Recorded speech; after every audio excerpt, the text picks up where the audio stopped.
Okay, so let's talk about resume writing. So can you move it on one, please, Aaron? Thank you. So the thing to know about your resume is it's actually a sales brochure. It's not a resume. It looks like a resume, but it's not. It's a sales brochure. And the product that you're selling is you.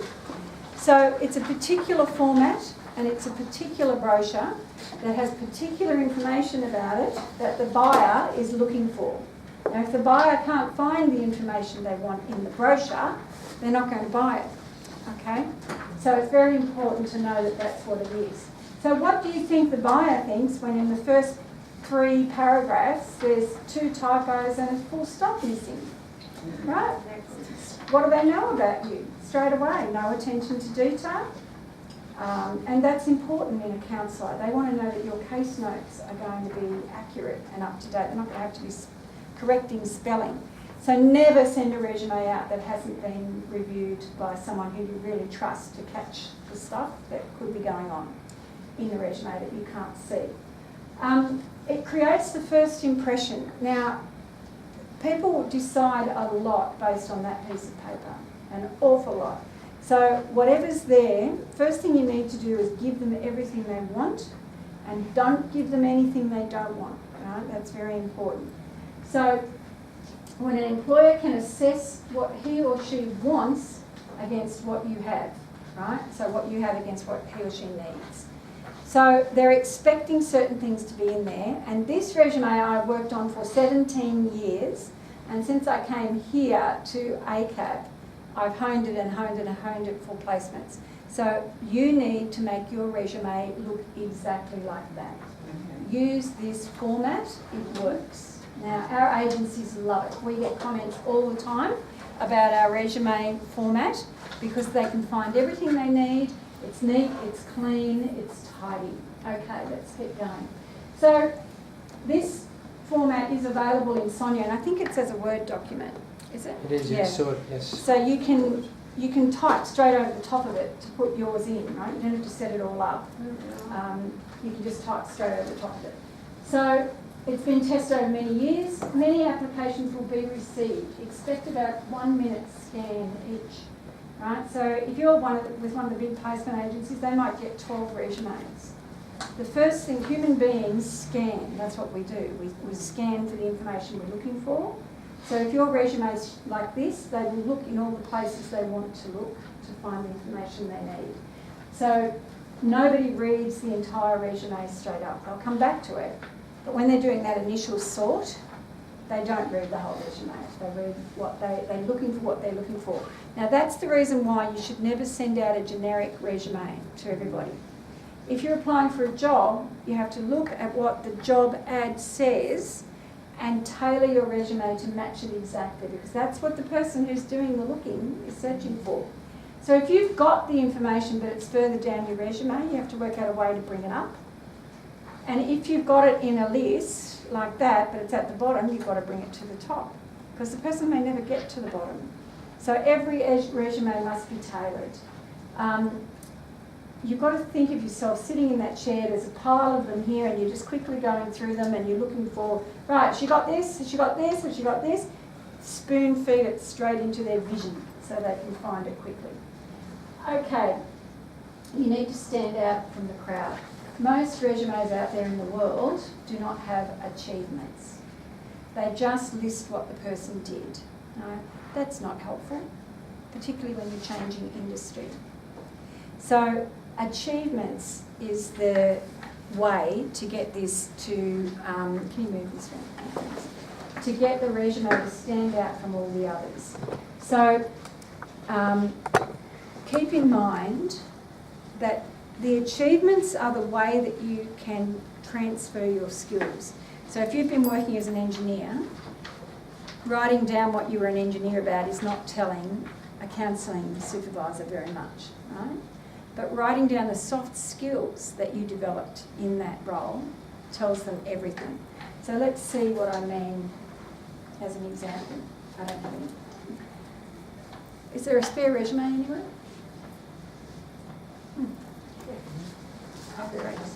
There should be spares. Oh, here they are. Yeah. You need a sample of it? Yeah. Yeah, just repeat it. I'll bring it back. I'll bring it back to you in a second. So, if you look over at, now I've got key achievements in here. This one is particularly important when you're trying to get something that's 10 years old into their eye quickly, okay? So if you did it 15 years ago, but it's really relevant, it's spot on for this one, that's where you put it, so they get to it quickly, right? I can guarantee they're not reading your 15-year-old work experience, so you've got to get it up front. So put it in under your key achievements there. Now, when you're asking yourself, what are my key achievements?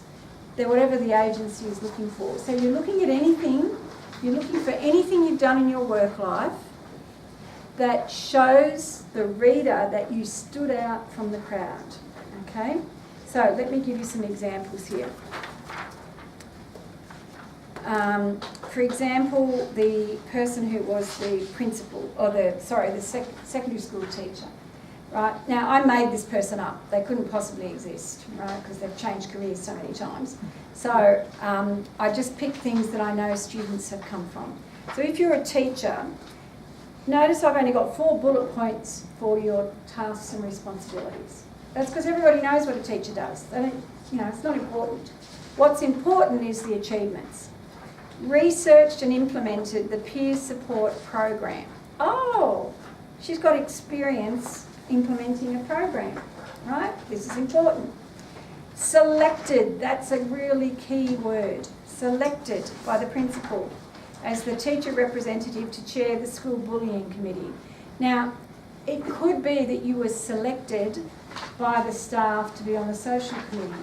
It could be that you self-selected. It doesn't matter, put it in anyway, okay? Selected is a really good word because it says, out of all their choices, they selected me. So it just sounds better than was on the committee. Informally counselled and mentored. You could put that in almost any workplace. If you're known as a listener, and I'll nearly guarantee you are because that's why you're in this course, you can put that you mentored new staff members or that you, something like that, right? It's very important. Acknowledged by the president of the PNF. Now that's what I was saying before about bringing a referee into the room with you. This is another referee who's come into the room with you, called the president of the PNF. Okay, so every time when you can name dropping is so important because those are your referees.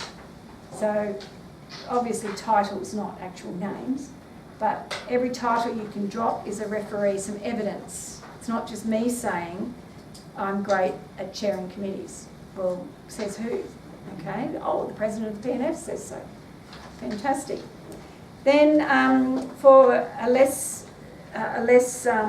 senior role is a service officer. Now, notice only 3 bullet points this time because they already know what those people do. But the achievements, Customer Service Excellence Award. Do you think these supervisors are interested in people with customer service skills? They love that. Make sure you mention customer service skills in your resume somewhere, even if you've never served a customer in your life, right? Somehow you have. You have. Just work out where it was. Right. Selected as the person to train all new staff on systems and service expectations. Who has ever been asked to train a newcomer at work? There you are, right? Now you might not say train all. You might say selected to train new staff on systems. Very generic, right? So it might have only happened once, doesn't matter. You can put it in. Right?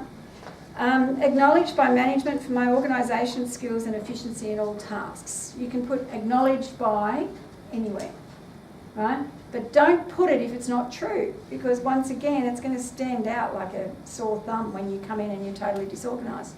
And if that is you, you've got to change it because no one's going to employ a totally disorganised person for very long.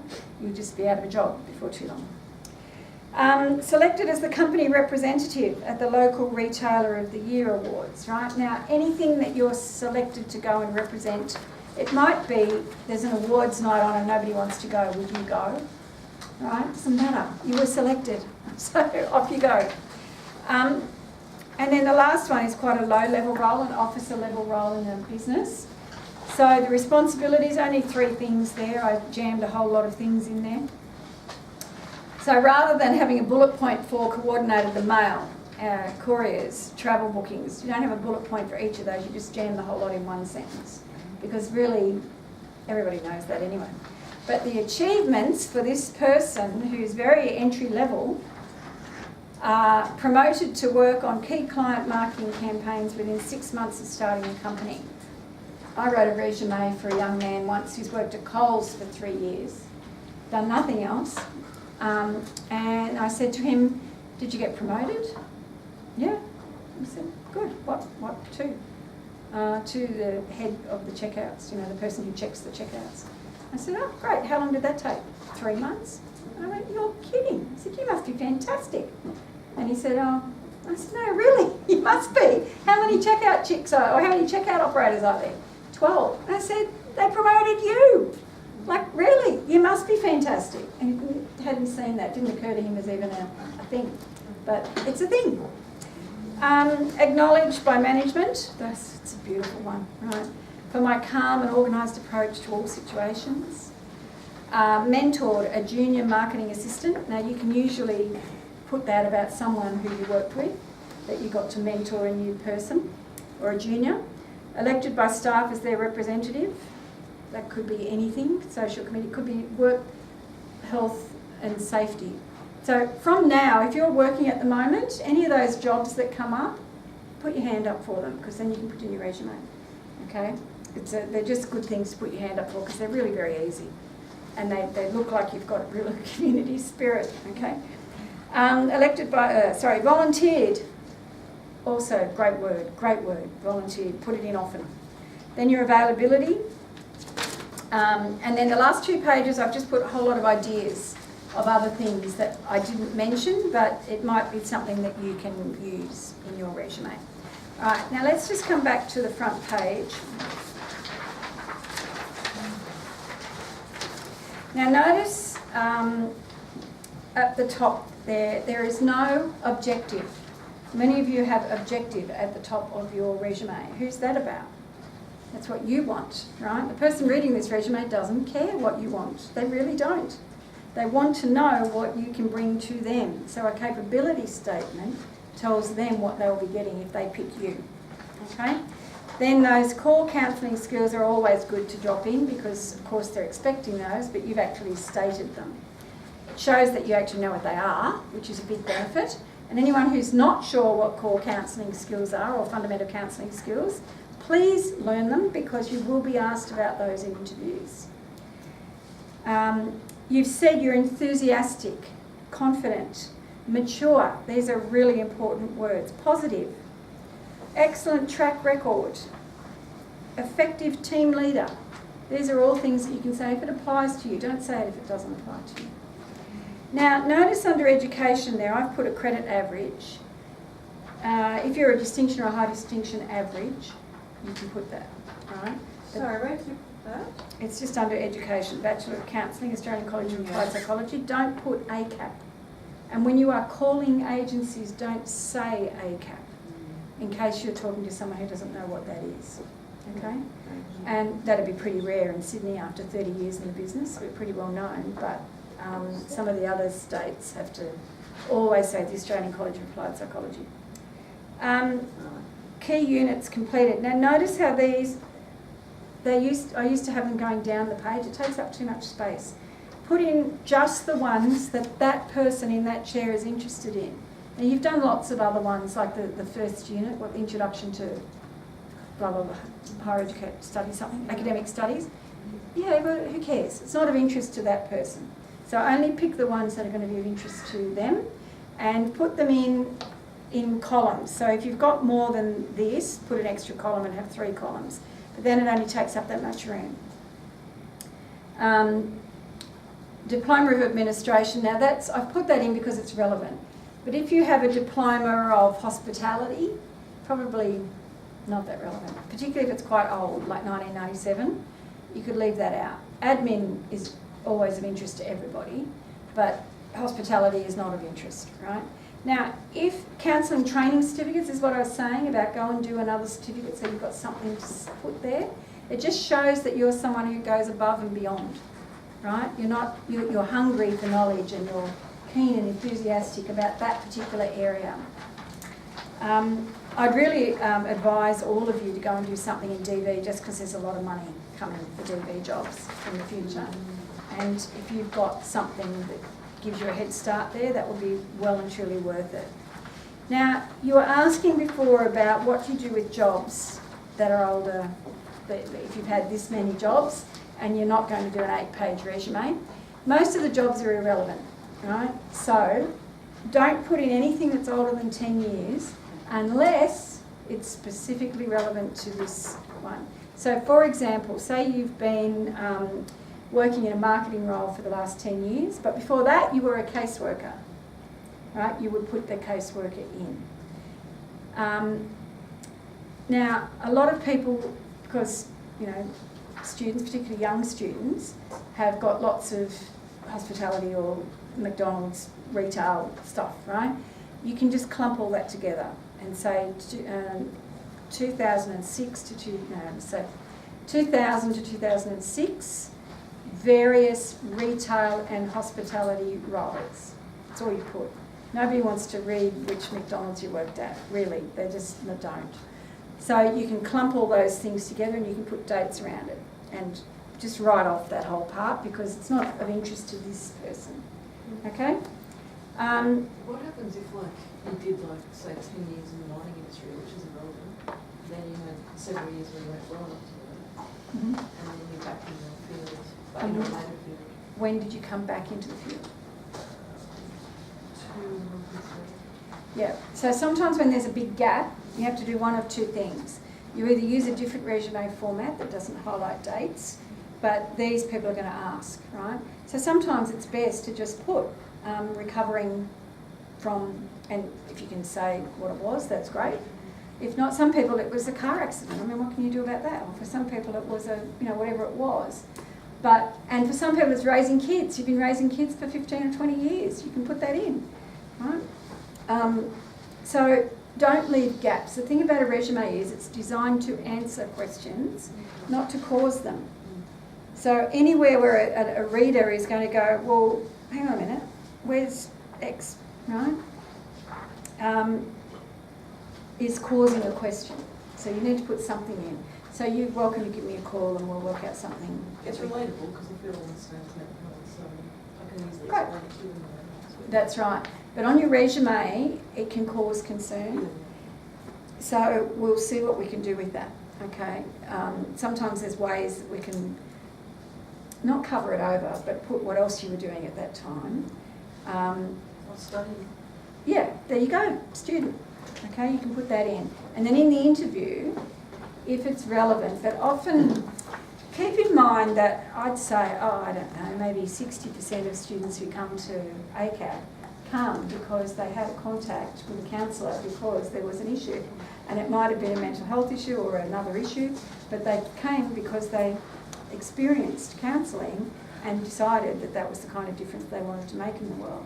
So our agencies are well used to it and they're in the same boat. So there's nothing surprising to them about people recovering from mental illness, right?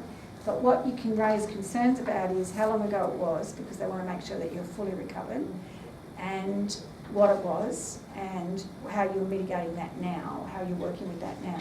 So a criminal record is a bit the same in that I had one I was talking to the other day, and he'd been dumped at the altar and got a bit angry about that, as you can imagine, and harassed his partner, who then took a AVO out on him, right? But he was like, I don't want to talk about that. It's behind me. I really don't want to keep explaining this. And I'm like, well, guess what?